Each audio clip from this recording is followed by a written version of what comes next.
तो चलिए स्टार्ट करते हैं आज के इस वीडियो को। और आज हम क्या करने वाले हैं, इसके पहले हमने क्या किया था, एक ऐसा क्वेश्चन सॉल्व किया था जिस पर हमारा जो कोई नंबर दे रखा था और उस नंबर पे क्या था, जो पावर था वो कैसा था, फ्रैक्शन के फॉर्म में था। तो उसको हमने क्या किया था, दो तरीके से जो है सीखा था कि किस तरीके से सॉल्व किया जाता है। आज हम क्या करने वाले हैं, आज हम जो है ना निगेटिव पावर का क्या कॉन्सेप्ट है, अगर कोई भी नंबर दिया हुआ है और उस नंबर पे जो पावर दे रखा है ना, अगर वो पावर निगेटिव में है तो उसको किस तरीके से सॉल्व करेंगे और वो कैसे आया है ये भी हम क्या करेंगे, समझेंगे।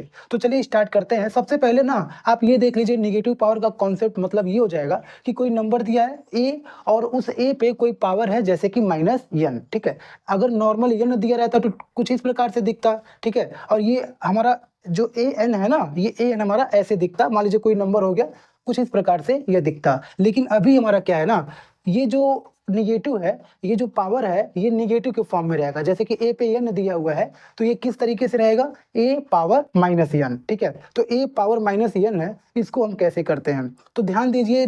जो हमारा निगेटिव पावर होता है इसका मतलब क्या होता है कि निगेटिव पावर का मीनिंग ये हो जाता है ना कि रेसिप्रोकल होता है, ठीक है। जो भी नंबर देता है, जैसे जो नंबर होता है जिस नंबर पे हमारा पावर लगा होता है वह नंबर क्या होता है, रेसिप्रोकल हो जाता है, ठीक है। तो a पावर -n ये किस तरीके से हो जाएगा, 1/a पावर n हो जाएगा, ठीक है। 1/a पावर n मतलब रेसिप्रोकल कर देंगे नंबर को तो वह नंबर जो है ना, वह नंबर जो उस पे पावर रहेगा ना वो माइनस हट जाएगा, ठीक है। तो कोई एग्जांपल ले लेते हैं। एग्जांपल जैसे कि मान लीजिए 2 पावर -4 दिया हुआ है। क्या दिया हुआ है, 2 पावर -4। अब इसको देखिए ध्यान से, -4 लिखा है, माइनस हटाना है तो जो 2 हमारा नंबर दिया हुआ है बेस, इसी 2 को क्या करेंगे, 1/2 कर देंगे। क्या कर देंगे, 1/2 कर देंगे। और 1/2 होने के बाद जो पावर है हमारा 4 हो जाएगा, ठीक है, माइनस हट जाएगा। तो ये कॉन्सेप्ट है। अब आप ध्यान से देखिए कि ये मतलब किस तरीके से हुआ, आखिर ये कैसे चेंज हो गया, किस तरीके से माइनस हटा है तो वो रेसिप्रोकल हो जाता है। इसको हम क्या करते हैं, देखते हैं। तो रियल रीजन क्या है कि आपने एक एक्सपोनेंट का जो है क्या डिवीजन लॉ पढ़ा होगा। जैसे कोई नंबर है, देखिए ध्यान से, a power m divided by a power n। अगर इस तरीके से डिवीजन होता है तो ये क्या होता है, ये जो है सॉल्व होने के बाद a power m minus n हो जाता है, ठीक है। कोई एग्जांपल है जैसे कि 2 पावर 6 डिवाइडेड बाई 2 पावर 10। तो अगर इसको सॉल्व करेंगे तो आप ध्यान से देखिए, बेस हमारा 2 सेम है, पावर हमारा 6 और 10 अलग अलग है। तो डिवीजन हो रहा है तो पावर क्या होता है, माइनस हो जाता है।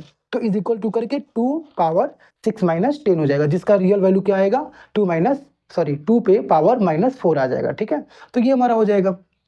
अब ध्यान से देखो, अब इसको ना, ये हमारा जो एक्सपोनेंट के बेस पे जो है हमने डिवीजन का लॉ यूज करके किया है। अब इसको रियल लाइफ में कैसे करते हैं, अगर मान लीजिए हम लोग वैसे सॉल्व करते हैं, 2 पावर 6 है डिवाइडेड बाई 2 पावर 10 है, ठीक है, डिवीजन के फॉर्म में दिया हुआ है। अब जो है 2 पावर 6 का मतलब हो जाएगा 2 को 6 बार मल्टीप्लाई के फॉर्म में राइट कर देते हैं। फिर 2 पे पावर 10 दिया हुआ है तो 2 पे 10 का मतलब क्या होता है, 2 जो है 10 बार नीचे राइट कर देंगे। अब आप ध्यान से देखिए, ऊपर 6 टाइम है 2 और नीचे 10 टाइम है, तो ऊपर 6 टाइम है और नीचे 10 टाइम है, तो 6 टाइम क्या कर देंगे, काट देंगे। ऊपर हमारा क्या बचेगा, 1 बचेगा और नीचे जो है 2 पावर 4 बचेगा, मतलब 2 जो है वो 4 टाइम बचेगा। तो ओरिजिनल में ऊपर 1 आ गया और नीचे 2 पावर 4 आ गया, ठीक है, 2 पावर 4 आ गया।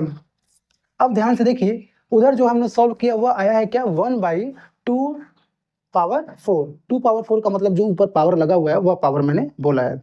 तो ये हो गया 1/2 पावर 4। और इधर जो मैंने सॉल्व किया ये क्या आया है, 2 पावर -4। भाई क्वेश्चन तो दोनों सेम है, दोनों अलग अलग आ रहा है। एक आ रहा है 2 पावर -4 और एक आ रहा है 1/2 पावर 4।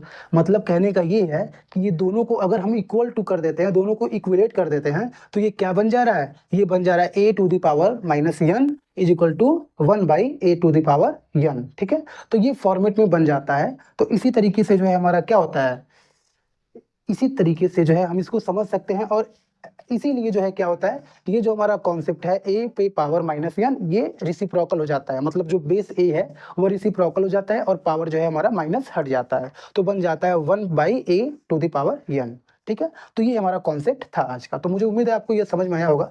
और एक और मैं आपसे क्वेश्चन जो है लास्ट में पूछता हूँ और मुझे ये देखना है कि कौन जो है बता देता है। जैसे कि आपने पढ़ा होगा, किसी भी नंबर पे पावर 0 लगा रहता है, जैसे a to the power 0 is equal to 1 हो जाता है, उसका पूरा वैल्यू क्या होता है, 1 हो जाता है। तो ये क्यों होता है, आपको इसी, ये जो डिवीजन लॉ का हमारा कॉन्सेप्ट था, एक्सपोनेंशियल फॉर्म में जो हमने देखा है डिवीजन, उसी का यूज करके हमको क्या करना है, वो 1 लाना है। तो आप सभी लोगों को ये प्रूफ करके बताना है। मैं ये देखना चाहता हूँ कि आप लोगों में कौन है जो इसको अच्छे से समझा सकता है, ठीक है।